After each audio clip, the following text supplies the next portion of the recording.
Hey gang, I'm Col and this is episode 29 of the CBD Source podcast.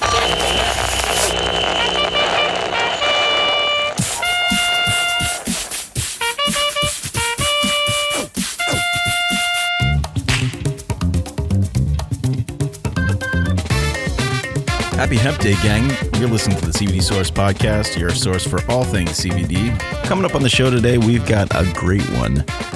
Back in the Woodstock 50 episode, you met Dani, our CBODY fitness instructor. We're going to be launching her segment, CBODY, with an awesome interview we did together with Olympic qualifying cross-country runner Ashlee Powers. Not only does Ashlee run 5Ks, 10Ks, and marathons, she also uses CBD. She'll be joining us in a little while to tell us all about it. All right, we got to get our energy up now. Dani's joining me in the studio. We're gonna do this Skype call, talking to an athlete, so gonna get a little revved up. We're gonna get revved. I've already taken CBD, so it's like push through. Let's get this thing going. So let's dive right into it. Are you guys ready to get pumped up? Woo! Let CBD help you achieve the body you deserve. This is CBODY with Dani.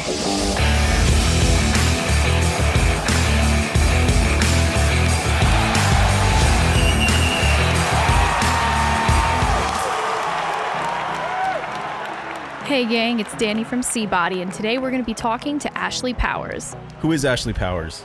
She is a Olympic qualifier who is a cross-country runner. Wow, so she runs distance running, like Forrest Gump style. Run, Forrest, run! Ashlee Powers is such a badass name for an athlete. Badass name for anybody, but I mean, just that Powers, it's like you've got power in your name. She's got the power. Yeah. You got the power. And one of the things giving her power is CBD. Yeah, it's pretty awesome. She's got her own CBD line of fitness bars or something like that. Yeah, protein bars. Cool. I want to find out what got her into CBD and first off, how she started running. I mean, that's kind of the first step. Yeah. I mean, we all run as a kid, but not everyone keeps it up and makes a career out of it. I can't even imagine running. I hate running on a treadmill because I have a bad knee. Okay. So I'd rather be jumping around rather than running around. Jumping around, dancing around. Yeah. What got her into running and making it a lifestyle? We'll find out right after this. Do you like or want to try quality, third-party tested CBD? Do you live in the New York, Pennsylvania area? We got you covered, gang. Stop by any of our 8 convenient CBD Source locations. We currently have New York stores in Middletown, Geneseo, New Paltz, Syracuse, Troy, Albany, and Chatham. We also have one in Pittston, PA. We're growing more each month, so check in with CBDSourceCenter.com to find our addresses and new store locations. While you're there, sign up for our mailing list. We're adding new stores across New York and Pennsylvania all the time. We may soon be expanding to a town near you. Gang, you're listening to the CBD Source podcast. Hi. You're our first guest. I'm honored. And luckily, I have some good stuff going for me in the running world with CBD, so That's awesome. it helps. Yeah, we can't wait to hear about it. Thanks for setting aside time to talk to us and everything. I appreciate it. It's been just especially, earlier in the week was probably tough because I just got back from Chicago. But yeah, I heard about that. Congratulations on your Olympic qualifying. What happened in Chicago? I qualified for the Olympic trials. Oh, wow. So yes. What goes into qualifying for the Olympic trials? What did you have to do for that? So I was going towards the marathon. That was a goal I had made back in 2017. Basically, you have to run, there's an A standard and a B standard, which now really means nothing, the two. It's kind of more of a bragging rights. The B standard, you have to run a 2:45 or faster in the marathon. So that's 2 hours. 2 hours and 45 minutes? Yeah. Wow. How long is a marathon exactly? It's 20-something miles? 26.2. Wow. Yeah. 2 hours and 45 minutes. When I was in high school, I had a friend who ran 1 mile in 14 minutes and 41 seconds. So I think faster than me. I think he thought he was running, but he was really walking. Do you run like a normal mile too, or you're just long distance? I'm now just long distance. The last time I did a mile was in high school. Totally different animal, I guess. That's a different way to train. It's like a totally different beast in the running world. Oh, completely. With the marathon, this was my first marathon. Oh, wow. So I didn't even know my body. That was a big part. I didn't even know my body would be able to handle 26.2 miles. With other events, you always do workouts longer than your race. With the marathon, the most I did was 22 miles, and that was a long run. It wasn't even a workout. So I did not know what happened. Okay. What's your normal rate? What's your normal race? Like, what do you normally run? I mean, not outside of marathons. Like, what's your standard long distance race that you're normally doing? About 5K to 10K. So that's 3.1 miles to 6.2 miles. And what are your normal times on that? In the road 10K, I run a 34:30, and in the 5K, I run a 16:19. Wow. You run 5 miles in almost the same time my friend ran one, so that's pretty damn impressive. Wow. Yes. Thanks. So, all right, let's put a pin in this and go back. Let's go back to the beginning. Yep. How the heck did you get into CBD? What's going on with this? Oh gosh. So, there's a lot of factors that all came to the moment of me coming into CBD. The long story, which dates back to like 2009. Wow. Not in the CBD, but I got injured in high school. And that injury stuck with me up until I found CBD. Were you like on the track and field team or something? Yeah, so I ran for a team in high school called Corona Del Mar. They were nationally ranked, and I come from a family of runners. So I had my mom was a runner, my older sister was our top runner, and my sophomore year, I was our number 2 girl until I got a tibial stress fracture. Oh. And once I got that tibial stress fracture, it was so severe that it never fully healed. So we just didn't have time to fix it. And I didn't want to go to a doctor because once a doctor wrote a note, I would be unable to compete. Oh, then they are under my care. You take the whole team down with you. Like if you can't run, you're taking the whole team down. Exactly. And so for me, that became a big issue because I also knew running was my ticket to college. So like I said, this was back in 2009, and I just started taking Advil with every meal too. So 6 Advils a day. And also when you're told to take Advil with every meal, I'm 14. So I didn't know that there's supposed to be time limits. Like, when you're taking Advil, it's really bad for your stomach, especially someone developing. And so I went once taking that. And I finally told my coach that Advil wasn't working. And he said, well, have you been taking your breaks? I said, no, I've been taking it with every meal for like 4 or 5 months. So by my is that an NSAID? Is Advil an NSAID? I'm not. It's an NSAID. Yes. Yeah, that's just like way too much, especially for a kid. Oh yeah, no, it was, and especially between 14 and 16 years old, I was 5'8", like 115 pounds, taking who knows how much. I can't even count the milligrams a day, and it wasn't working. So I just taped myself up and just started running. I mean, there's pictures of me throughout my high school career with taped up shins in excruciating pain. But I knew I had no option. So I just kept doing that. And that followed me throughout college. I got a full scholarship first to a school in Texas. And I was fortunate because they didn't have the resources to check my shins. So I continued the tape up and run. Oh, wow. Geez, you're just running injured for years. That's the worst. You're a trooper. But yeah, you must be so good though to be able to do that and fool them that they don't realize you're injured and you're still, outperforming most of the people who aren't injured. Yes. So I transferred to UCLA my sophomore year of college, and they have a leading doctor there, and they found my shins. And that's when they sidelined me and they went back to the, traditional MRI and put me on pain meds. And it wasn't doing anything. I was in crutches for 10 weeks at one point, and it wouldn't heal. So when I finally graduated in 2016, people started whispering CBD to me.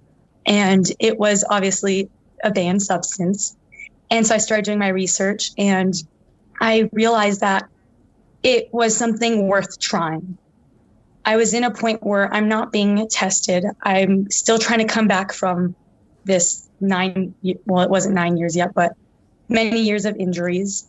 And so I started exploring the prospects of CBD and started actually looking and trying to figure out how to get it. And that was where things started changing. I got a spray and started taking it before runs, and it was amazing. It was like an oral spray that you were just ingesting orally? Oh, wow. Okay. Yeah. I just found it at a dispensary, and I was scared because it did have THC, and I didn't want anyone to know.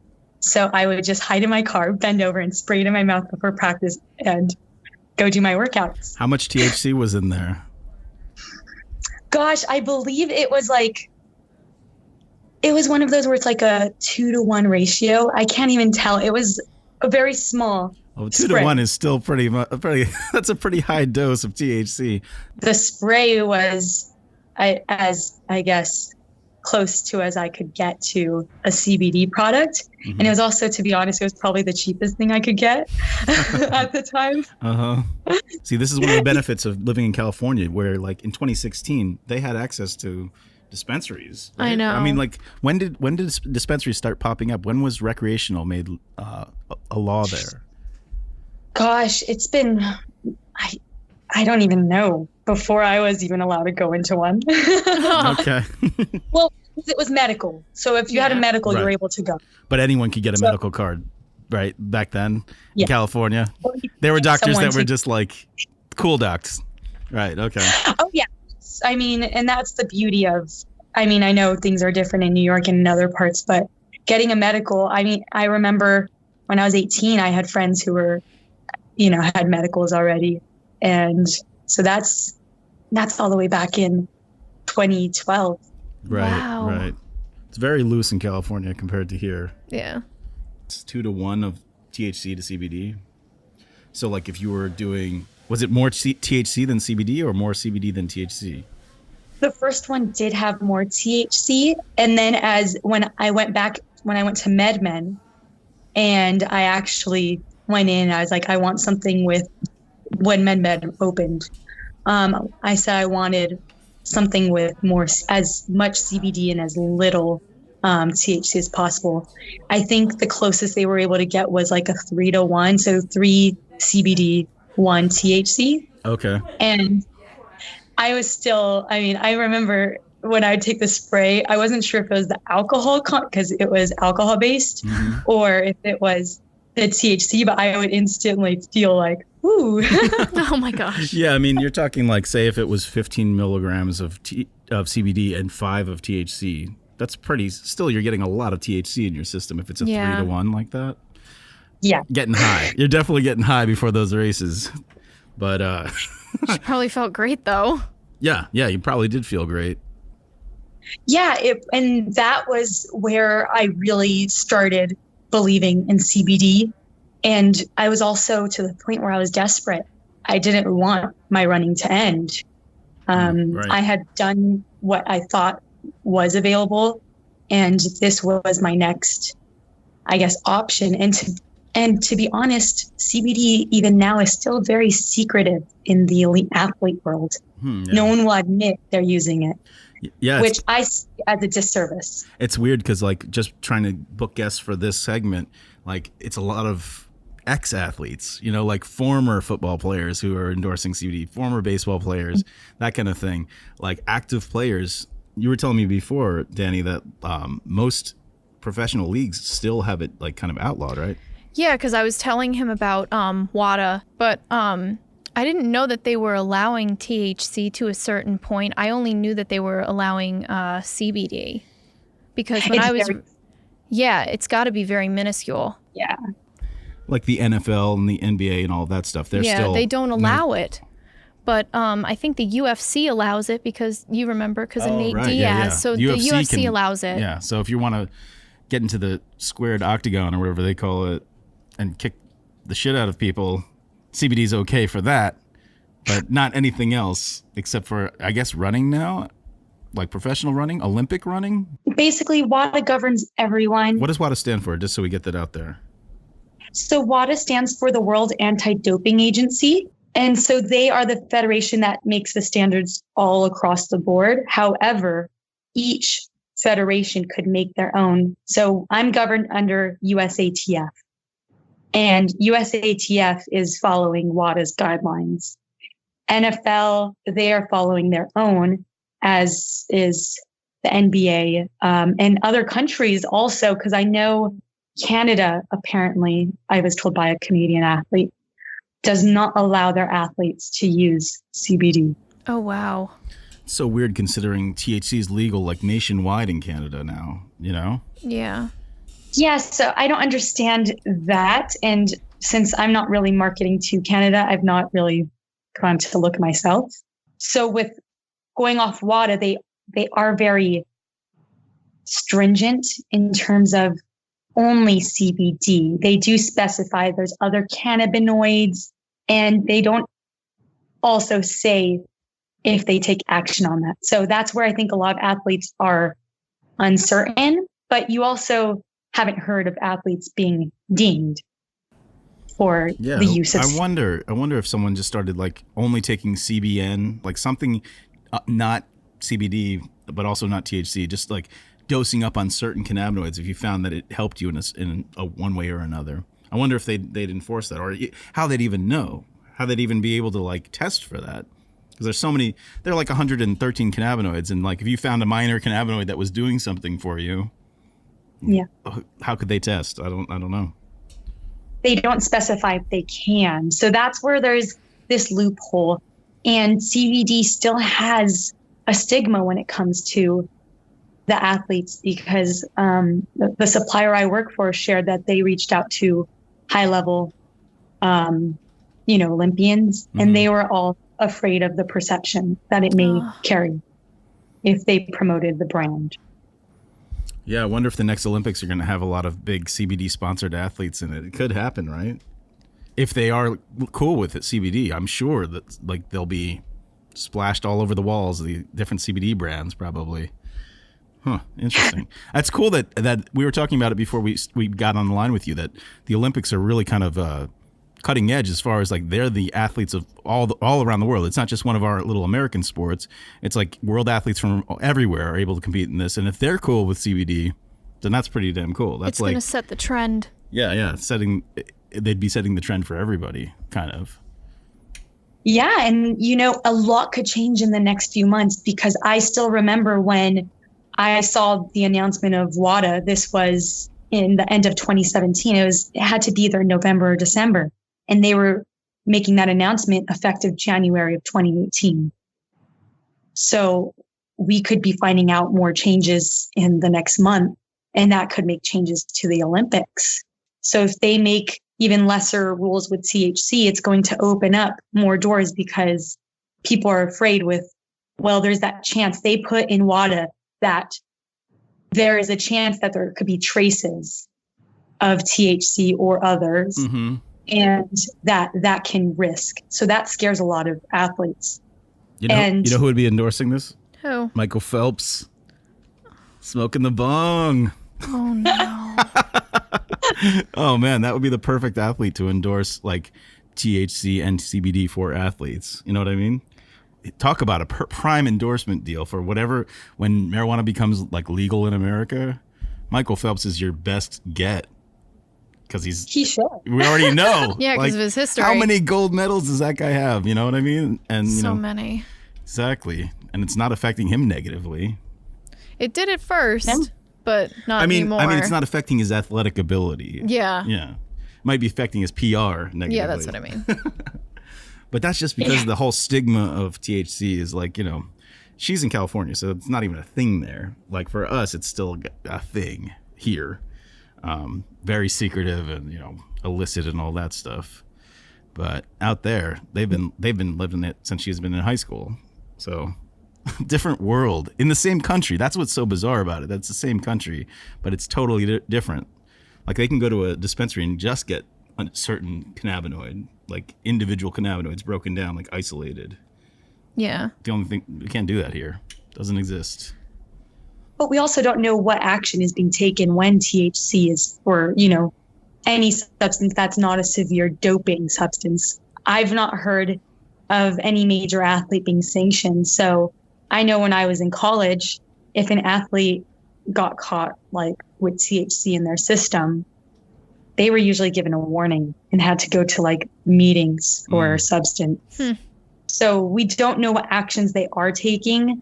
I do know when a major athlete gets in trouble for even missing their third drug test in a row, that makes headlines. So I haven't heard any headlines on, THC. And obviously Matt Barnes shared that he was smoking before every game in practice. So there's parts that we're not aware of. And I think many people are just cautious as to where they need to, I guess, be, and they don't want to know what's the results. But yeah, so that was, I guess, where I went with CBD was, you started with that spray. And now what are you using? And then what? Yeah, what happened after that spray? So you'd go and run and you'd feel okay with the spray, or it was like covering whatever the prescription stuff would have been covering before? How did it work? Were you already taking like prescription stuff, or what was happening when you started? So I was not using, at this point, I mean, Advil, anti-inflammatory stuff, those things don't work for me anymore. So I had abandoned those altogether. And with the sprays, I was noticing almost like, I guess, a jump in my step. I was feeling great, even if I was really tired at practice. And my workouts were just significantly improving. So I wanted more. I wanted to learn how I can benefit more from CBD. And I started really getting into researching it. At that time, I was also looking into going on the cannabis side, I guess, sure. Marijuana. Of course, right. And I realized that that's something I can never market. So that's, as I was doing my research on CBD, I started falling in love with it, and I started experimenting with creams, putting it directly on my shins. And I was using other supplements like spirulina and collagen peptides to also assist in my joints and endurance. And I realized I needed a more effective way to get the CBD and somewhere where I can have it on the go. And that's when I started making little protein bars just for my personal use. And I was putting CBD oils into it. And I would have those on my runs because a lot of the time I drove to a run, went to another location, and I needed something. Living in LA, there's a lot of traffic. Right. And so I was putting creams on and consuming my little makeshift CBD protein bars. And this now is 2018, and I realized this is something I can, work with. This is something I can use for myself and help others, because it was the longest I had not been injured. At this point, I was moving up my mileage. We knew I was going to start training for building up to the marathon, and I was finally running pain-free and honestly having almost the career of my life. And when it came to I went to Atlanta for the USATF 10K road championships. I placed pretty high there. I think I was top 25. Wow. And I was feeling good. I mean, no major injuries. My shins weren't stopping me. I was moving up the intensity. And I really wanted to share this with others because so many people were losing that. Yeah, I think that's one thing that all of us here, once you start taking CBD and realizing all the benefits from it, and You not just don't that, wanna but talking. stop. What? Like, you don't want to stop taking it. Yeah, and once you start talking to other people who have benefited by taking CBD and the kind of changes it makes to people's lives, you become like this amazing advocate for CBD, and you just start telling everybody about it. Especially, I can imagine, your fellow runners you've seen them have injuries over the years. You've seen them, going through all of that, taking, popping Advil before races and stuff, and be like, dude, there's a better way. I can help you. Here, have this little nugget of come to the dark protein. side. Come to the dank side. Oh, yeah. I think I was almost embarrassing as how hard I was pushing it early on. If I saw anyone at the track, because I would commute from LA to Orange County every Tuesday for practice. And if anyone had anything, I would let them know, hey, try CBD. Like, it's working wonders for me. Look at how I'm doing. CBD is working. And I think people just write it off as, oh, okay. And, I wasn't promoting that I was like, oh, I have these bars. I was just saying, try this CBD cream. Try this. I promise you it will help. Because, the messed up thing is there's been so many like miracle cures over the years that people have pushed on you, and it almost sounds like a pyramid scheme or something. And so people are like dulled down to that. They know like, oh God, this person's, it's just, you've bought you're drinking the Kool-Aid on this, So whenever someone comes up to you like, oh, you got to try this noni juice, or you got to try this like eucalyptus, whatever. It's like, it's like, God, it's another one. Right. Yeah. Just here comes another one.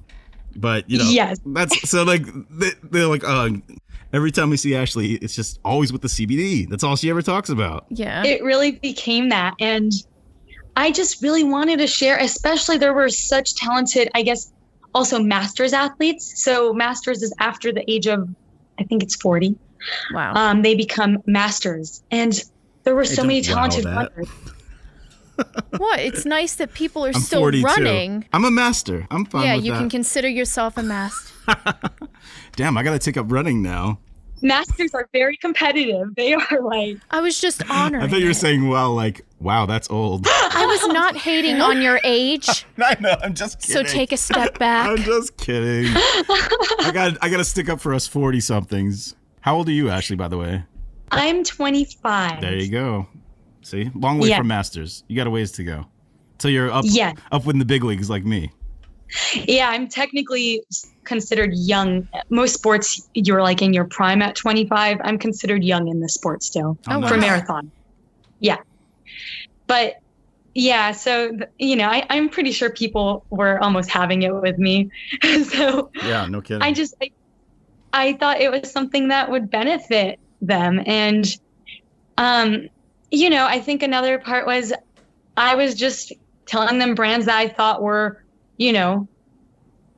providing only CBD. It wasn't like I knew exactly. I mean, I don't even think the company exists anymore because I tried reaching out to them to supply, and they now do a pyramid scheme type of thing. So it was, when it's early on and you can't find pure CBD products, because I wasn't going to promote I have a bomb right here. I'm not going to say the name, but it's a 3-to-1, 3 CBD, 1 THC. I wasn't going to tell them I'm using that. Right. In California too, I don't know for sure. Is this a thing? Is CBD from hemp legal there, or do you have to get CBD from actual cannabis that like you derive THC from? Can you get it from both, or can you sell both, or can you just sell stuff that comes from cannabis in California in dispensaries and stuff like that? In the dispensaries, those that have THC, they are coming from the cannabis plant. But as far as like if you're selling a hemp product like my CBD protein bars, it has to come from industrial hemp. Yeah, here in New York, like anywhere outside of a dispensary, the CBD has to come from hemp. So that's kind of how it works here. I didn't know if it was the same in California or not, considering it's like recreational legal everywhere, if the rules would be a little different or not. Yeah, and I mean, that's the way it's supposed to be.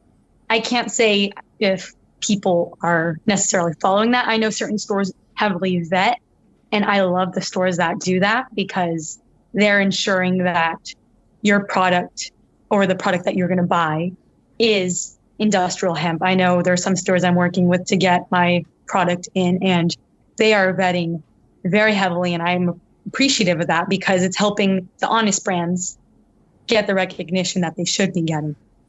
Yeah, I interviewed Frenchie Cannoli a couple of episodes back, and he's like a master hashish maker in California, and he's really against CBD coming from hemp. He thinks it should be coming from cannabis, and it's like, I understand in California, maybe, like if you're a purist and you want to get it all from one plant, but here in New York, when things are not legal like that, you have to get it from hemp. Like that's the rules. That's the law.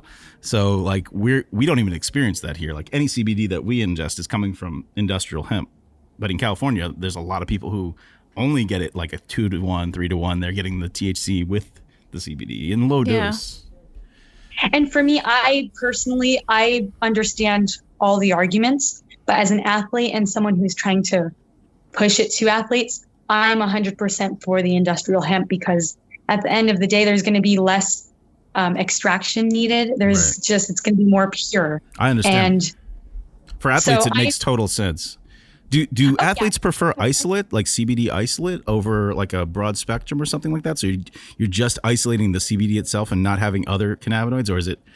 Oh, you do broad spectrum or full spectrum?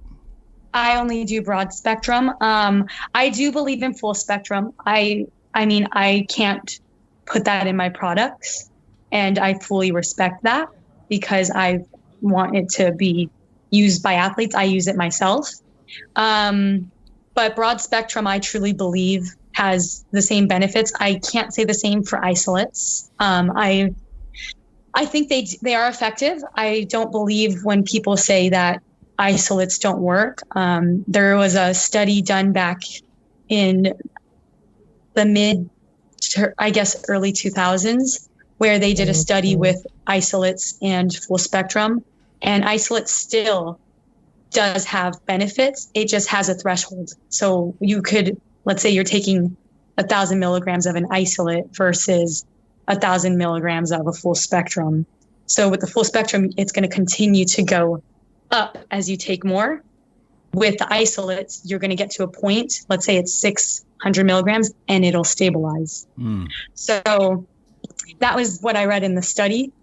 And I also believe that with broad spectrum, you're still getting the benefits with the other, I guess, terpenes and cannabinoids. So maybe for some of our new listeners, some of the new gang that are just joining us who don't really know the differences between those, maybe you could break it down for them.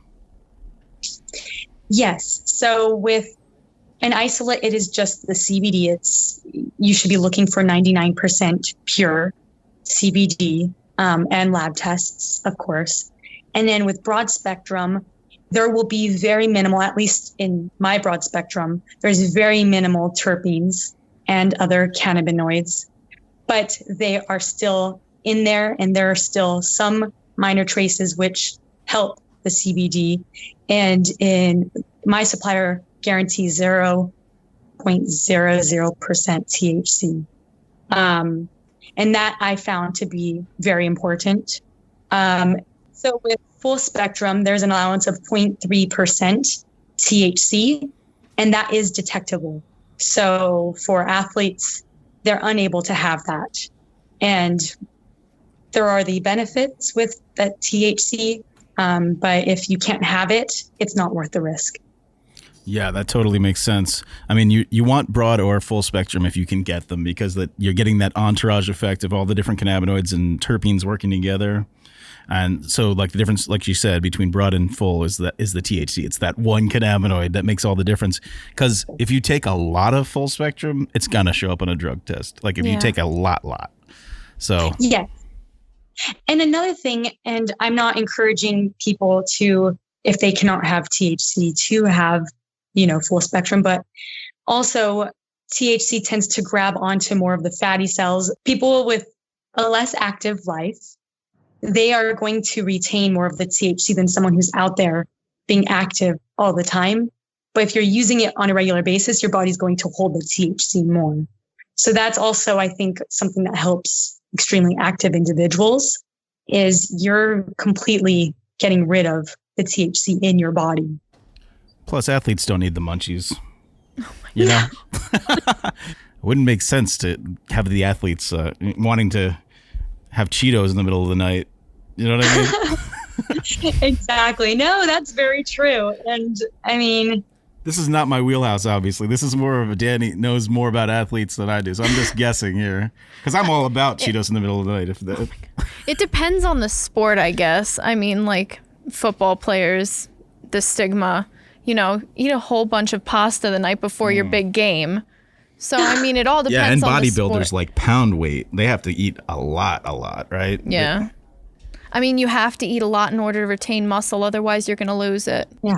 So most of the athletes that you deal with are fellow runners, though, I would imagine. Yes, I'm mostly in the running world. I do talk with several triathletes. So I guess I stick on the endurance side of sports. Obviously, I have a few friends from my time at UCLA who are in either the NFL or NBA.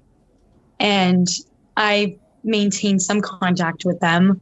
I don't push my product on them because I understand. I know. I would love to push it. I have a family member who played in the NBA and oh, wow. He's no longer playing. So I would love to push it on him. You should. And then get him on our show. Should. I think you guys are semi-close to him. Oh, cool. Oh, really? Yeah. With going back to, I guess, the CBD bars, the whole idea of getting it out there was being soft in the introduction of CBD to athletes. Some people I feel are afraid to take, a tincture or I guess vaping, especially now with what I guess the stigma has been creating. So I wanted to, when I was introducing CBD as an alternative, I wanted it to be something that they can consume, something that feels safe for them to take. And I just felt that this was the best way to introduce it to them.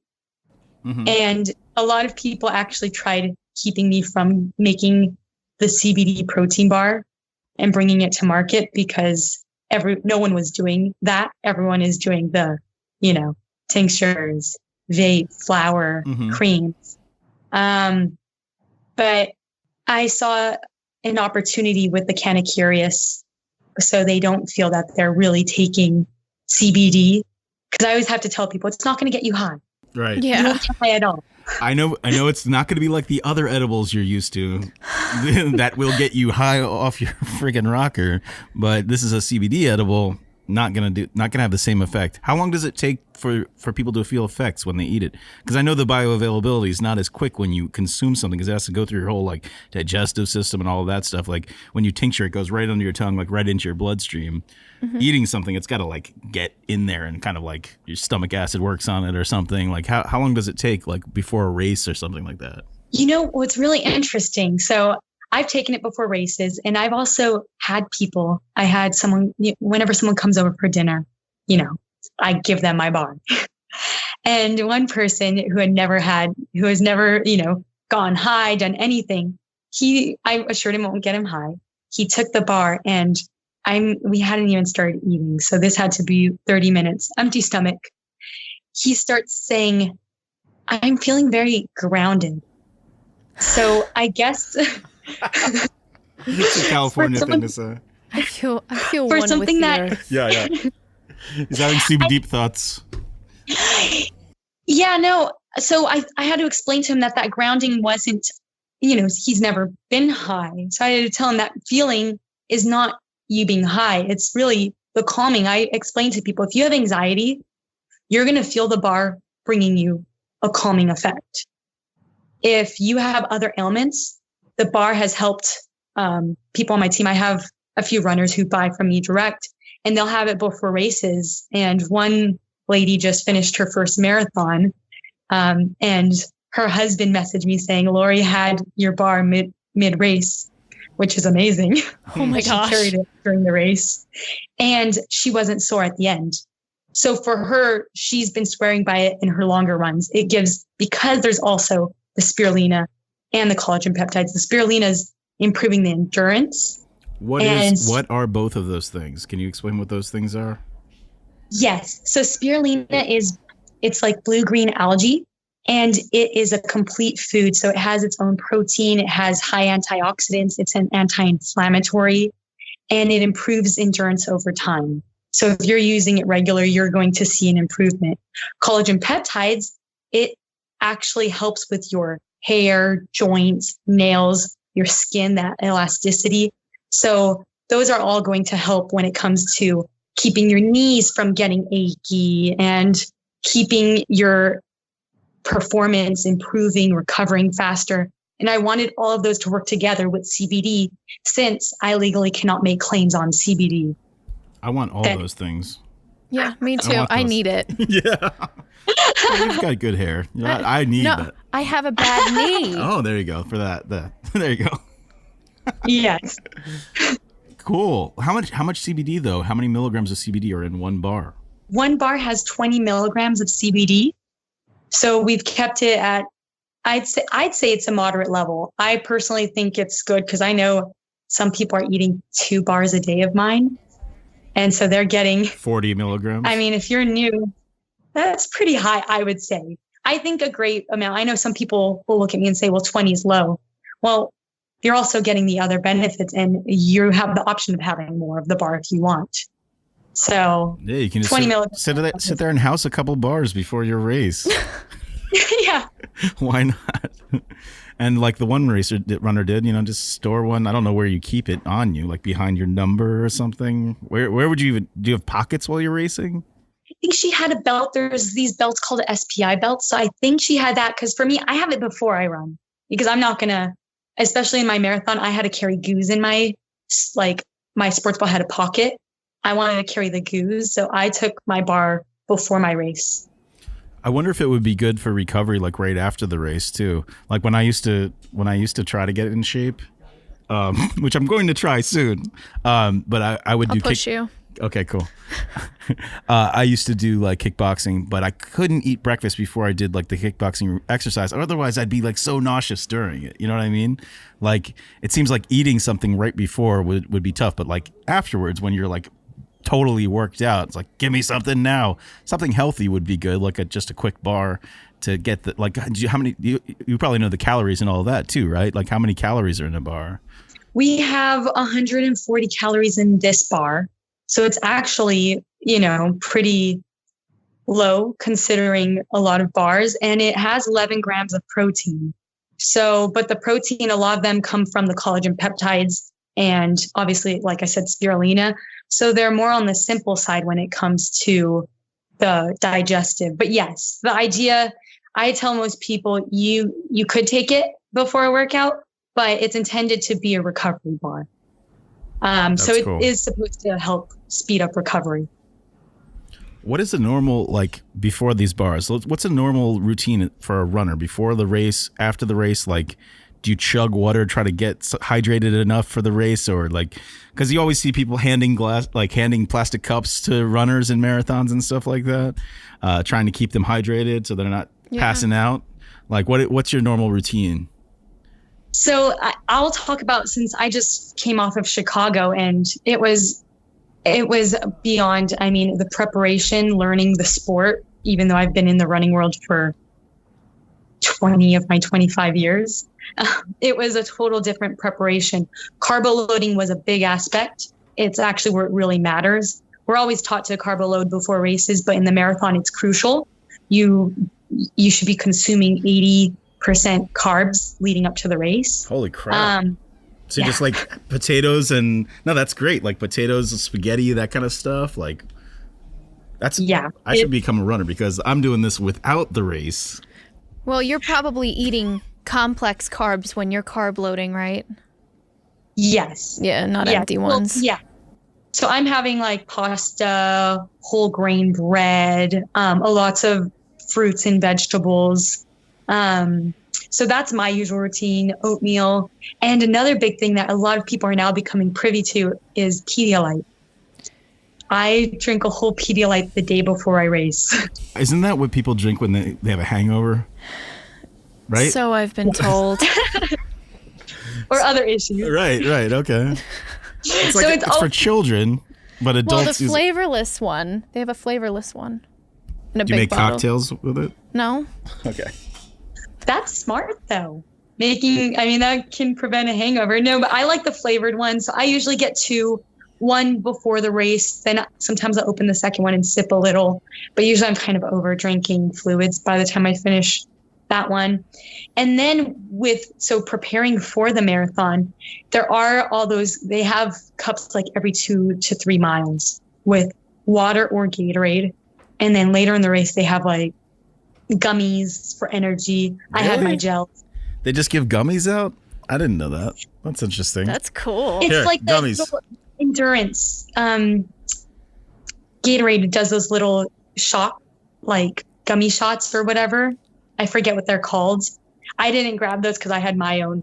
You're supposed to have your own like routine going into it so you don't have an adverse effect. But if you're at a higher level and you're able to have those resources, some people carry their goos in their pockets. But then some people, it's like, well, that works for me. So they'll grab those little energy gummies, whoever's the supplier of the race. In California, I don't know if I'd trust someone handing me a gummy on the street, would you? I don't know what the hell is it. It's like, would you take a gummy from someone in an Amsterdam race? I don't know. I didn't take that stuff when I was at Woodstock. That's true. Don't know what's in it. No, it's sponsored. They're sponsored gummies. Yeah, it's always what was interesting is people were handing out at random spots other stuff, which I personally wouldn't grab. But there were race swag. They're handing you a swag bag during the race. It's like, come on, after the race. Banana. But race swag would have been great. I would have grabbed that. You just got an armful of those rubber band bracelets, like a whole armful. They just keep loading you up. Oh my gosh. You're advertising at the end. Right. But yeah, it was interesting. As far as all the fluids every point, it was all about figuring out how you are going to fuel to get yourself to the end. And for me, I had practiced every 5K to have a liquid of some sort. So I started out with getting water, and I also, this is my first time running 26.2 miles. The most I'd done is 22 miles. So I was just focusing on making sure everyone kept saying the fluids and just fueling properly throughout the race was very important. So I had a cramp the whole first half marathon. Oh, that sucks. And yeah, that's not something you want. And it was very muted, and I had a cramp in a workout similar, so I knew I would be able to get through it. So I limited my water intake, but I was still making sure I was getting fluids every 5K. And then when I got to mile 15, that's when I started. What's 5K in miles? Oh, yes. 3.1. Okay. Yes. So it's just over. For our American listeners. I know when you get into the road and the longer stuff, they break them both in. So every kilometer there's a marker, and every mile there's a marker. I was wondering. I was going to say, how the heck do you know when you've hit 5? Like, you have a pedometer on you or something? Okay, that makes sense. That makes sense. Yeah, so they have it throughout the course. I actually got confused at mile 17 because I don't know kilometers. So for some reason, I thought I was at 17K, which would not make sense. And I didn't split my watch. But no, I truly believed that taking my bar before significantly helped my last 10K, 6.2 miles, because everyone told me that. And obviously I was taking those goos, but everyone told me no matter what, after mile 18, the marathon turns into another monster and you're going to be hurting. Oh, yeah. And I felt amazing. Oh, okay. Oh, that's great. That's good. Yeah, I actually went from going 609 mile pace to... Is that 6 minutes, 9 seconds per mile? Is that what you're talking about? Yes, every mile.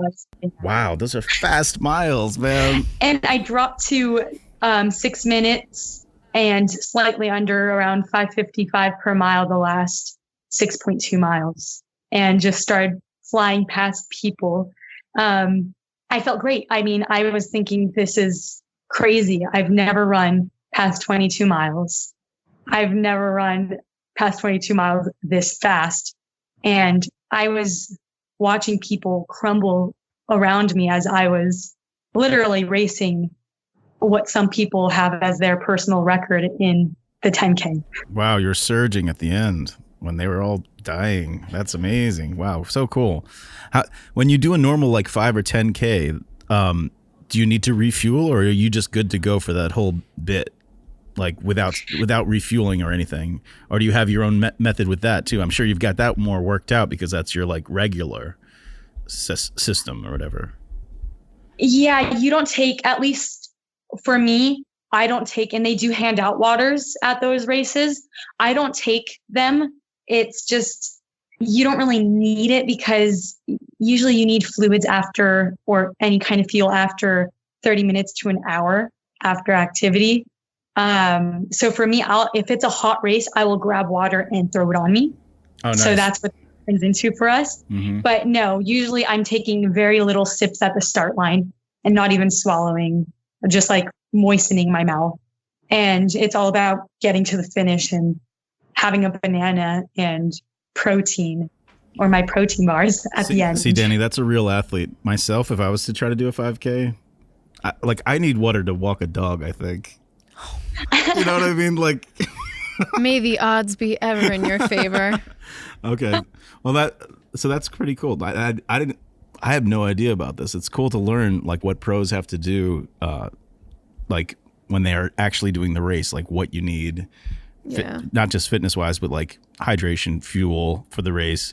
So it makes sense that that's cool that you're creating your own like power pack that you can, it's an Ashlee power pack, to like have in the middle of the race, or to get you over that last hump where it becomes that, you know, monster that's knocking everybody else out of contention. So you said, so you qualified, I guess. You said you Olympic qualified. What's the next step? Yeah, what is the next step for you, for your career? So I was pacing only for a 2:43 marathon, which would have secured the B standard. And obviously that last 10K brought me down to a 2:39.04. And I finished and was upset because I realized I had just missed the A standard, even though I wasn't pacing for the A standard. It's just all of a sudden, I guess it's the athlete in me. Now you're like, oh man, because I obliterated that goal, I missed the goal for the next race. But so for the next steps, this week I've been doing light running, so like 2 to 4 miles every day. And I think next week I will start ramping up again, easing into my next training cycle. We go into what we call training cycles. Mm-hmm. So there'll be about 4 to 6 months of a training cycle leading up to your next big race. I am signed up for a race in California in December. It's called CIM, California International Marathon. I am likely going to race that, and I'm going to try to get the A standard, which is a 2:37. However, I may also, depending how the lead up goes, because the Olympic trials are February 29th in Atlanta, Georgia. So that is where all the qualifiers toe the line and try to make the Olympic team, which the Olympic team will consist most likely of 3 of the top finishers at that race. And so right now it's all about what is going to get me to get as close as possible to making the US Olympic team. Is CIM going to be that, or am I going to decide to race a half marathon in January as a tune-up? So that'll be 13.1 miles. And if I go in that route, it will be the Houston Marathon. So I'm making both options available and seeing as I get closer which will be the best to ensure I could place the highest possible at the Olympic trials, because everyone's goal is to be top 3 at that race. Wow. So you've got a lot of strategies that could all fall into play depending on how you do this. You could get on that Olympic team pretty amazing. That's amazing. It's becoming very real. And to be honest, what I've learned in this training cycle, the most important part about the marathon is staying healthy.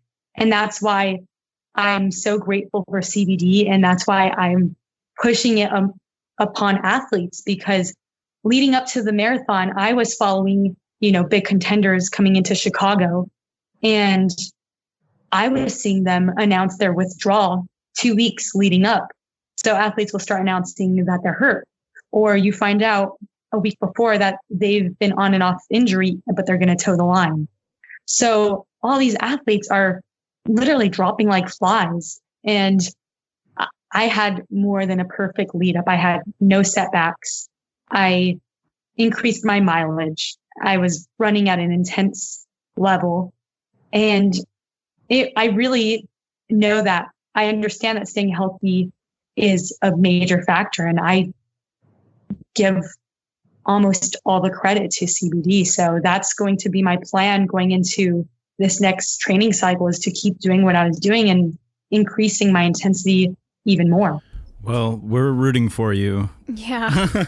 Because you'll be the one runner that's really representing CBD, So the CBD Source podcast is definitely rooting for you to get on that Olympic team, qualify, get to the A level or whatever, and then be one of those three, because that would be so dope. Wouldn't it be cool to have the person that we talk to first on the show in the Olympics next time? I know. That would be so amazing. much luck to you. Yeah, good luck. I want you to knock on all the wood walls behind you when you're talking about not getting injured. I will. I mean, I'm doing it for CBD. I'm doing it to be the voice. And I'm doing it really to help other athletes and inspire people to just keep going for their goals and to not turn their back on this natural resource that can really move people forward and change people's lives. So that's what I'm doing it for. I'm hoping to inspire others and to give CBD a voice in the athletic world. Yeah, and for also like so many like young college athletes injure themselves and like maybe lose their scholarship or something, and then you become Dwayne "The Rock" Johnson and have a phenomenal Hollywood career. But no, no, but I mean, like so many young athletes who are like trying to get to the pros. They're like top level college athletes, injure themselves and never make that paycheck. They never get to that final level. Maybe they could try incorporating some CBD into their life, see how that works for them. Like it might be a step that they just never would have taken because no one ever suggested it to them. Now here's an actual example of a professional athlete who had a major injury, Advilled her way up into college and finally got into CBD, and now she's gonna possibly be on the Olympic team. Knock on wood. Who knows? Knocking on that wood. Knocking on all the wood. It's time. All of it. It's time that athletes start, getting out of the shadows and start advocating it, because as you were saying, so many of them are taking CBD, but they're just not stepping forward because they're afraid of ruining their persona. Yeah, it's just that stigma that's still there, and people, so weed has been demonized for so long, and CBD is just like part of that in a way. It's got that shadow. It's in the family. Yeah, it's got that shadow looming over it. So it scares a lot of people, and also the the stoner stigmas and the like just burnouts and stuff like that. Like you don't think of stoners and you think of professional athletes on the same level until I'd say Michael Phelps kind of broke that, and now Mike Tyson. Like there are some athletes who are like all about it and making it like, oh, you can still be a top level athlete and indulge in cannabinoids or use them for recovery and that sort of thing. So I'm glad that you're still in your not even to your prime yet as far as your sport goes, and you're getting into this and like really advocating for it. So we love that. Thank you so much for coming on the CBD Source podcast and CBODY with Dani. I've just had a blast getting to know you. Thank you so much for coming on. It's just like really enlightening, and it's just awesome that an athlete like you is able to advocate for this and just say, this is what should be happening. This is how you can recover. It's just beautiful. Yeah, keep in touch with us because we want to like track your progress and after your next races and stuff, we want to maybe connect and see where you're at as far as getting to that eventual possible Olympic stand on the Olympic stage. Where is the Olympics next time? Do you know where it's going to be? It's in Tokyo. So the marathon they just announced is going to be in Sapporo. So that's where the next Olympics will be. And no, I mean, I will definitely keep in touch and I will be following you guys. And I know you guys follow my Instagram for Ashlee's Powers, and you could also find my personal progress is the Instagram account for that is gogo.powers. Okay, cool. Yeah, she's got such a badass name as far as an athlete goes. Yeah, we were talking about it earlier. Yeah, it's an awesome name. It's like you got the power. Very, very easy to remember. So yes, it is my real name. I get that all the time. Ashlee Powers is a legal birth name. That's great. Can you spell that Instagram just so we can? Yeah. So for the business, Ashlee's Powers is at Ashlee's ASHLEES Powers POWERS. And for my running account, it is GoGo. So GOGO dot the period Powers POWERS. Like Go-Go Power Rangers. Is that where you got it from? That's awesome. Yes. There were some inspirations. One was people used to call me if I was a Power Rangers when I was younger. And also people always say go girl power when I'm racing. And I started hearing go powers. Oh, so nice. I decided to make a little play on that. That's cool.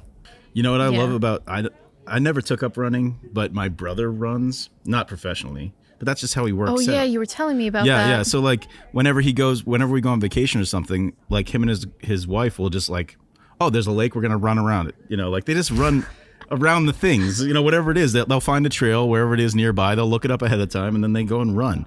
It's because they get to see everything, you know, like they get to see the on foot version of everything. It's pretty cool. And a lot of those trails are probably like ancient trails that, you know, Native Americans walked on or, you know, that kind of thing. So very cool runners can actually on foot experience what humans used to experience before we had cars and roads and all of that stuff, wherever they go. Yeah. I love that. No, it's amazing. I mean, I know I was in Hawaii. I mean, there's times where I get so moved by where running takes me. I was in Hawaii and I went into like this. No one should ever do this. I went into a hunting ground because other athletes were going in there and it was like gated. So I squeezed through it and it was only bikers and it had like a warning sign that there's hog hunting. And I like was running and all of a sudden I'm on this road and half of the road is like completely gone into like the earth. And I just was going up and up. And all of a sudden I look over and I'm even above the helicopters and I'm in the military at this point, like reserve. Wow. And it was so quiet and so beautiful. I just started crying. I mean, no one was in that area and I could tell that probably no one has been there in months, if not years. Right. So that was cool. And then I realized, you know, I might be in the training area. I should turn around. Yeah, there might be active landmines or like those hogs. Don't want to run into Pumbaa. Those wild boars in Hawaii, man, they will kill you. Those things are nasty. I went to Hawaii and they said, don't go off into the woods because you might just get gored by a wild boar. They're everywhere up there. Well, not only that, there's a lot of, so another thing I was told to be careful. And I thought this was interesting. I kind of wanted to see it, but not. There's a lot of hidden, like, marijuana farms. Yeah, they told me that too. And like the guys have guns and they're not joking if you come into their farms. Yeah. They give you one warning. I've told, who knows if they give you one warning? They just will load up and get you. Oh my god. Oh my gosh. Yeah, stay away from the wild Maui Wowie or you might get shot. Yeah, do not do, especially, you know, if you're not a native islander, then it's like, what are you doing there? It's like, look at this outsider. Yeah, exactly. Mainlander or whatever that, you know, like we have a couple listeners in Hawaii, not many, but we do. Yeah, we do. So, hey, Hawaiian CBD Source gang. So just to clarify, when you were in Hawaii, did it smell like flowers? Because when my mom went over there in like the 80s, she said it just like when she got off the plane, it was like hibiscus everywhere. Just the smell. Not that I remember. I'm trying to think. And, you know, What I remember, I think I was too caught up in the fact that where I went was Honolulu. Okay. And then I went down to the North Shore. So I was all like excited at the fact that I was passing by the Dole farm. The what farm? Dole, the bananas. Oh, Dole. Oh, and the Oh, pineapples. because she eats a banana after every race. So Yeah. it's like going to the source of her fruit supply. But I'm sure, I mean, Hawaii, what was awesome was it rains like left and right. I remember it just starting to rain. Like, you know, we'd be laying out. Next thing you know, oh, it's pouring. And then 5 minutes later, that cloud passes and it's sunny again. Nothing like the sunrises in Hawaii, too. They're so beautiful. Like that, I don't know what's in the air. I guess it's volcanic stuff in the air or something that just makes the purple sunrises. If any CBD company wants to send us to Hawaii, I don't know why they would want to, but give us a call, 1-833-CBD gang. Yeah, like do a road show from Hawaii. We would totally be down to do that. But anyway, they should call it purple haze or purple sky. Oh yeah, yeah. Any of those Maui Wowie farmers out there. There you go. I'm jumping off. There, It could be a bar name. Yeah. Yeah, I better get on that now. Right, exactly. Secure the URL before everyone hears it. All right. Yeah. Ashlee, it was so fun talking to you. Thank you guys. I just wanted to thank you guys for, reaching out to me and giving me a voice, especially because I think it's something that needs to be out there, that athletes should be standing up and sharing what CBD is doing for themselves and taking away the stigma that comes with CBD. So I thank you guys, and it was a pleasure talking to both of you. Great. Well, thank you for setting time out of your busy day, and good luck with the new launch of your new bars. We'll be following you. We'll be listening. And everyone subscribe to her Instagram if you want to keep up with Ashlee Powers and her running. Good luck and much love to you. Thank you. Have a good one. Bye. Bye. Gang, Ashlee Powers. Gang's all here. The CBD Gang. Give the show a call at 1-833-223-4264. That's 1-833-CBD-GANG. TheCBDGang.com. The official subreddit for fans of the CBD Source podcast. Questions, answers, CBD gangsters, at Karma, at Sweet Karma.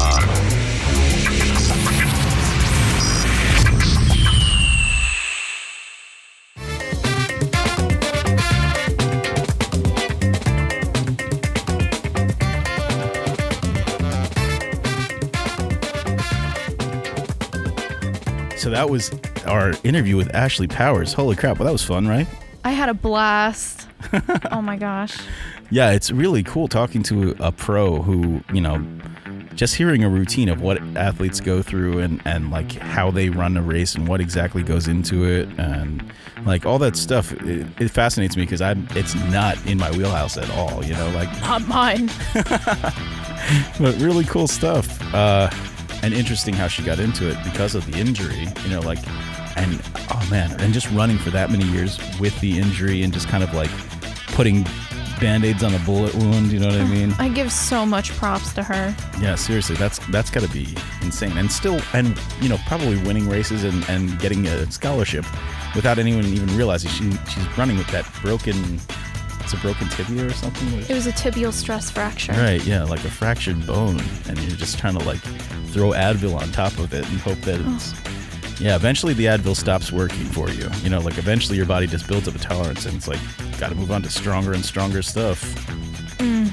But amazing. I love that she kept saying, like, I haven't had an injury in so long. It's like, come on, please, knock on wood or something. Like, it's so... yeah, exactly. It's like, I'm like, please, not again. I'm looking forward to you going to the Olympics. Right. Every athlete is one trip away from, that being the end of your career. That's why it's such a risky profession. Like any professional athlete, to me, is like, man, they're so confident and stuff, but then it's just like if you're a baseball player, like one bad pitch that just clobbers you the wrong way or something. Your shoulder.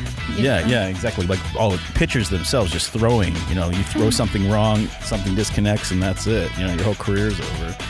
Or like a football player getting tackled and they just, something twists the wrong way, or they're all like one play away from the end of your career. So think about how many people are out there just like never made it to pros, came very close, like had that college injury, and now they're in like pain, just chronic pain for life.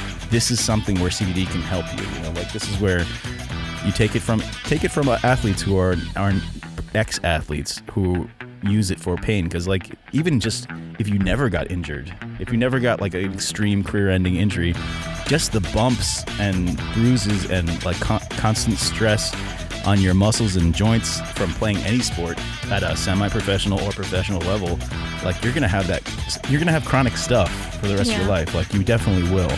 So maybe they've been scared of CBD and not wanting to take a risk, quote unquote, or like think that it might get them high or something like that. It might be the risk of, you know, if you're in the professional leagues, you're taking drug tests. It's like, oh my God, is THC going to come up positive? Right.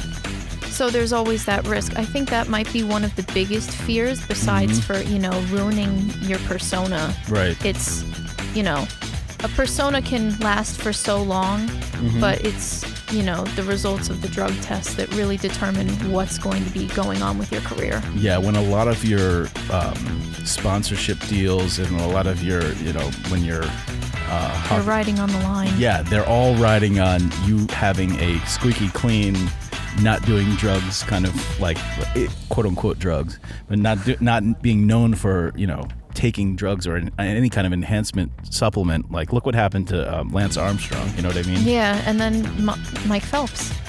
Right. Most of his sponsors dropped out. They were like, "Oh, you decided to do that? We pull out." Did that happen between two Olympics? And he still went and won like a ton more gold. Yeah. So I mean, like, it didn't affect him. He was still determined. Yeah, I think he was still Nike sponsored by the end, wasn't he? Yeah. Maybe. But like the bike racer Lance Armstrong, right? That's his name. Mm-hmm. Like when they found out that he had been doping, and he admitted to it. That just ended him. Like he had that whole like Live Strong thing, and like he was an inspiration to so many people because he's like the one American bicycle guy who was going out there and kicking ass at the Tour de France, like winning all these world records. Survived cancer, lost one of his testicles, and everyone was like all about him. And then he when he told, or like when it came out that he was taking performance enhancers that were like not sanctioned by any of the leagues that he was in, that was it for him, man. That just ended him. You know? I don't even know where he is now. I don't know either. He's like in a hole. Yeah. He fell off the face of the earth. His bike went off a cliff, and that was it. Into oblivion. Where'd you go? Seriously, like if there's a bike junk heap somewhere, that's where he is. Like, who knows? Maybe he's fixing bikes for a living. In memoriam. Yeah.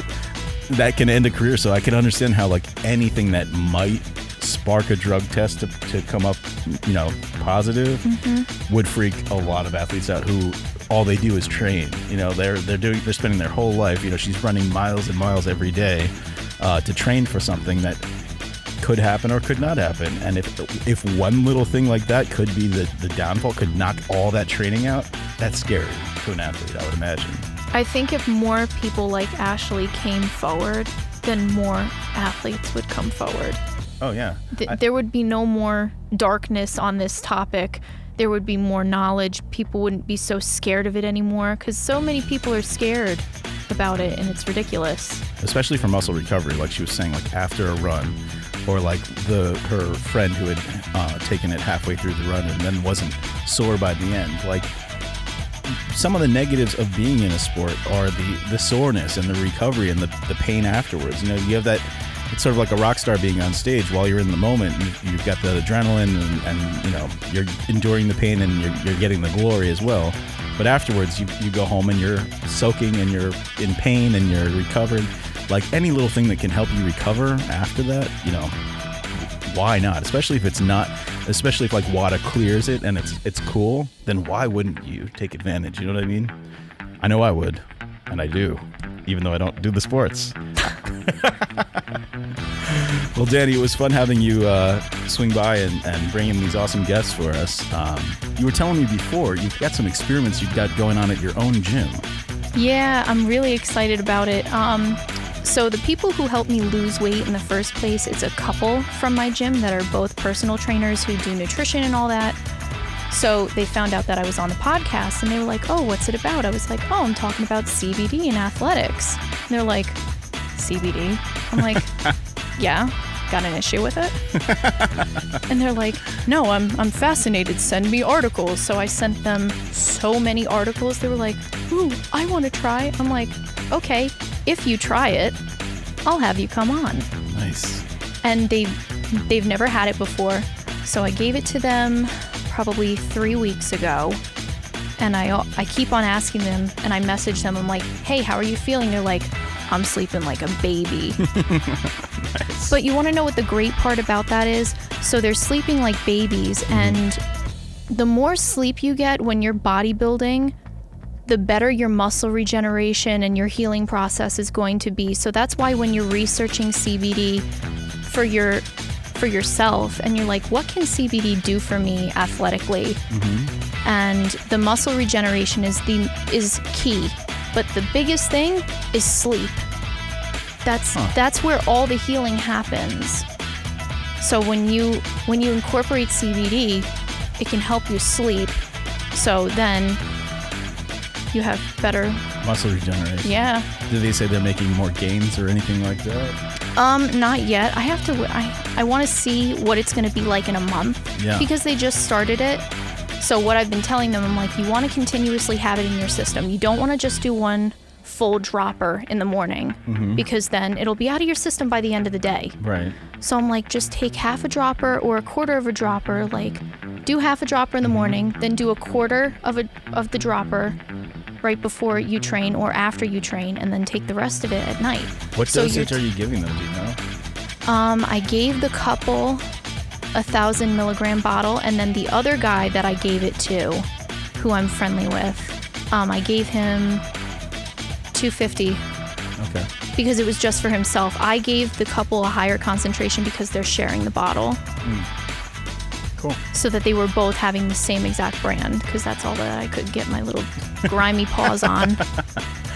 If anyone out there, if any CBD brands out there want to sponsor these little trials that Dani's putting together, please. Like, if you want your CBD to be taken by these bodybuilders and athletes that Dani's working out with, these personal trainers, let us know. Send us some samples that we can hook these athletes up with, and then when we get them in on the show, we'll know exactly what brand did what it does for them. You know, whatever happens to them, they're starting a clean slate without CBD in their system.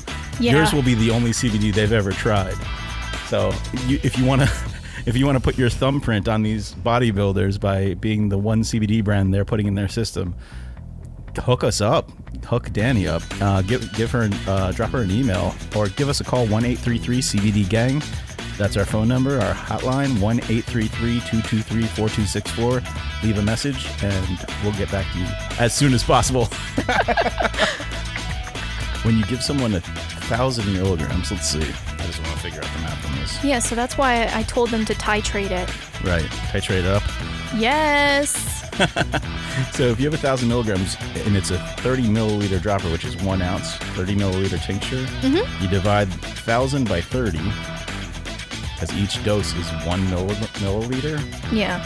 So it's a 30 milliliter tincture. Each full dropper, each one tink is 1 milliliter. So it's 33.33 milligrams of CBD per full tincture drop. If you were giving someone a 250 milligram CBD, you divide that 250 by 30, and they're only getting 8.3 milligrams per full dropper. So exactly 1/4 the strength. So you'd have to, if that guy's, depending on how much he weighs and who knows how bad he's a big dude. So he might need to take something a little bigger. Who knows? I mean, but it's his first time taking it, so that's why I told him, take half a dropper before you just dump a whole dropper in your mouth, because, you know, it's your first time taking it. You don't know how you're going to react. Right. So everybody's different. Just because you're that's bigger true. does not mean that it is true. not going to affect you. That is true. It's like the same exact thing with alcohol. It's like, you know, big power lifter walks into the bar. It's like, yeah, I'm gonna I'm going to clean out your bar tonight. Right. Meanwhile, after 1 or 2 drinks, they're like, sayonara. Exactly. If you ever saw that Indiana Jones movie where the girl drinks everyone under the table, just because you're small doesn't mean you don't have a high tolerance or you couldn't, outdrink or outtink someone. This is the one case where size does not matter. Like in the last episode when I was talking to Emily Worthman at the Hudson Standard, we were just having drinks of that shrub, and it was such a minuscule amount of CBD going into each drink, but she was already feeling it just from like Really? a little bit, So like some people it could be 5-6 milligrams could really get you feeling positive effects. So you never know, like that. Someone might need a 1,000 milligram tincture bottle. Someone might need, a 250 or a 300. Yeah. Or you might have some serious stuff going on. You might need a 1,500 or a 2,000 or something like that. It all depends on what's going on in your own body and how your endocannabinoid system processes cannabinoids. Yeah, I mean, you got to take into the fact that, like, everybody's body is different, like you were saying, but everybody has different, like, health issues. Like me, I have hypothyroidism. Oh, me too.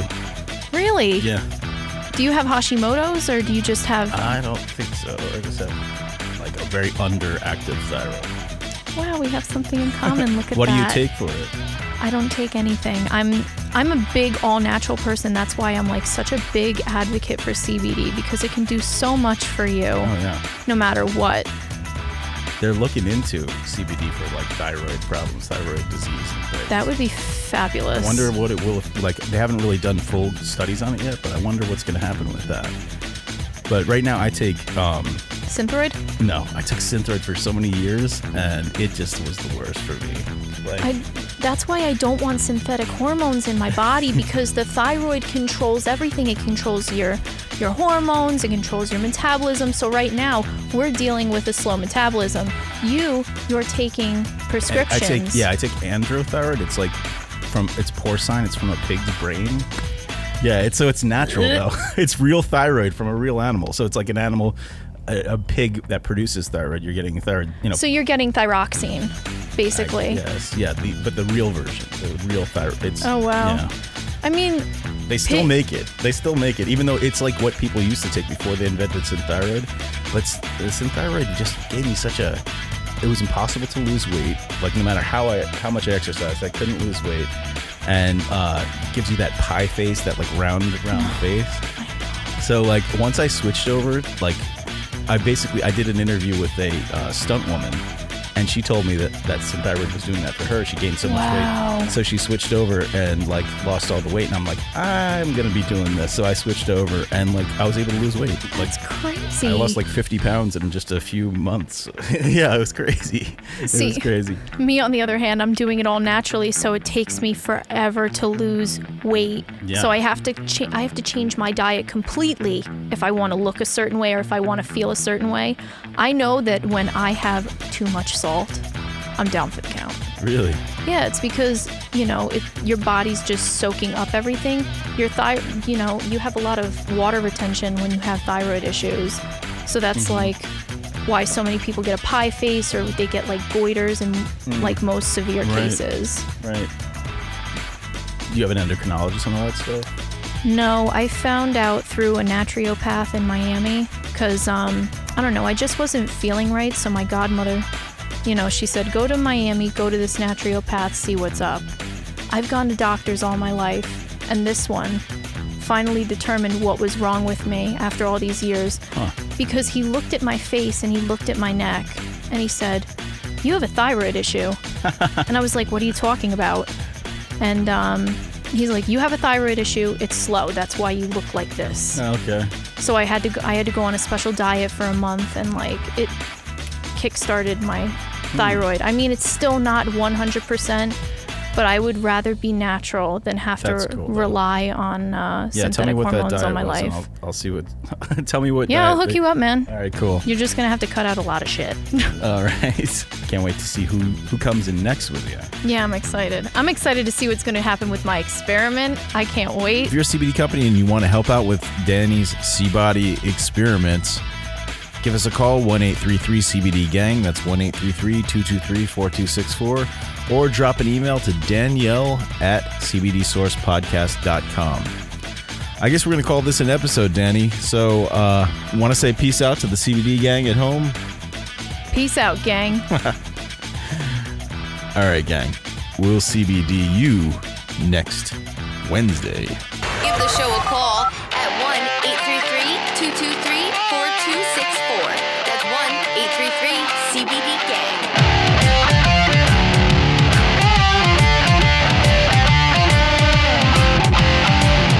CBD Source Podcast is written, produced, and hosted by Cole Chaney. Graphic design, photo, and artwork by Ryan Weber, Johnny D, Kevin Bierfelt, Steve, and Cole Chaney.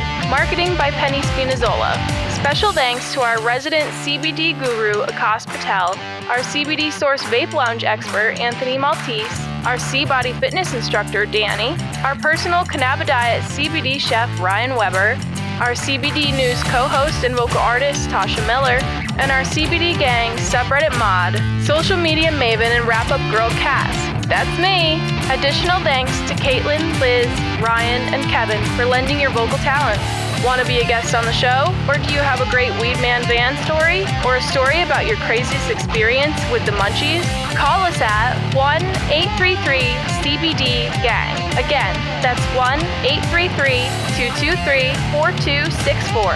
And leave a message. We like your story, we might play it on the show. Visit us on CBDSourcePodcast.com for all your links to social media, YouTube, and our message board, r/CBDGang on Reddit.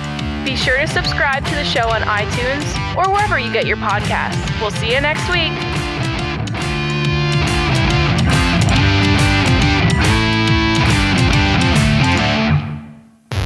All information in this podcast or its related social media pages and interactions are for informational purposes only. The CBD Source Podcast does not offer medical advice. Its host, Cole Chaney, is not a medical professional. His experiences with cannabidiol and other cannabinoids are his own and may not affect you the same way. Everybody's endocannabinoid system is different. The statements made regarding CBD products have not been evaluated by the Food and Drug Administration. The efficacy of these products and the testimonials made have not been confirmed by FDA-approved research. These products are not intended to diagnose, treat, cure, or prevent any disease. All information presented here is not meant as a substitute for or alternative to information from healthcare practitioners. Please consult your healthcare professional about potential interactions or other possible complications before using any product. The Federal Food, Drug, and Cosmetic Act requires this notice. Do you like or want to try quality, third-party tested CBD? Do you live in the New York, Pennsylvania area? We got you covered, gang. Stop by any of our 8 convenient CBD Source locations. We currently have New York stores in Middletown, Geneseo, New Paltz, Syracuse, Troy, Albany, and Chatham. We also have one in Pittston, PA. We're growing more each month, so check in with CBDSourceCenter.com to find our addresses and new store locations. While you're there, sign up for our mailing list. We're adding new stores across New York and Pennsylvania all the time. We may soon be expanding to a town near you. Do you like or want to try quality, third-party tested CBD? Do you live in the New York, Pennsylvania area? We got you covered, gang. Stop by any of our 8 convenient CBD Source locations. We currently have New York stores in Middletown, Geneseo, New Paltz, Syracuse, Troy, Albany, and Chatham. We also have one in Pittston, PA. We're growing more each month, so check in with CBDSourceCenter.com to find our addresses and new store locations. While you're there, sign up for our mailing list. We're adding new stores across New York and Pennsylvania all the time. We may soon be expanding to a town near you.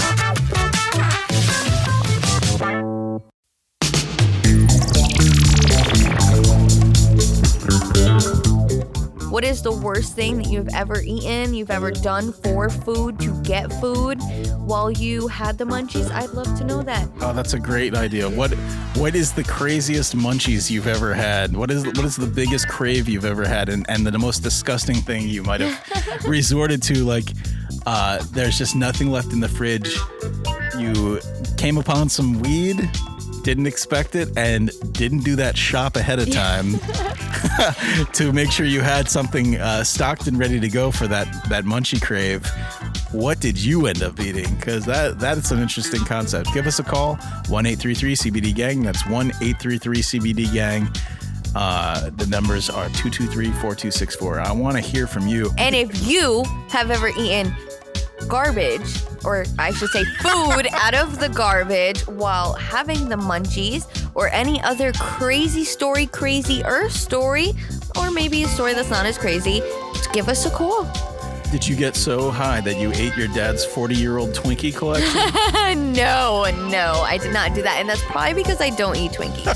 That's probably the only reason. Did you at home get so high that you found your parents' wedding cake topper in the freezer, thawed that shit out and munched on it because you just had to have that cake? But if I had one of those spare, just around, I would. I'd be like, sorry, Mom. That's going to just have to be for next anniversary. Oh, God. I'm defrosting it. You're tough shit, man, and that thing is gone. Did you eat an entire roll of... cookie dough. Oh, yeah, just raw cookie dough. Oh, yeah. Definitely, that's something a lot of people probably had. If you went to go make brownies and ate half the batter. Oh, I bet that's something someone's done, for sure. Or if you are deciding to eat your leftovers that are about a week old and you're not sure if they're still good, give us a call. Right. Give us a call. What's the number, Tosh? 1-833-CBD-GANG. That's 1-833-CBD-GANG. Well, it's coming on to that time, so we're going to connect over here. Yeah, we're going to connect. Woo. All right. Let's go. Let's do it. Let's see. Our first guest. Where the heck is I'm it? so excited. Thank you for listening to the CBD Source podcast. This is how we CB do's it.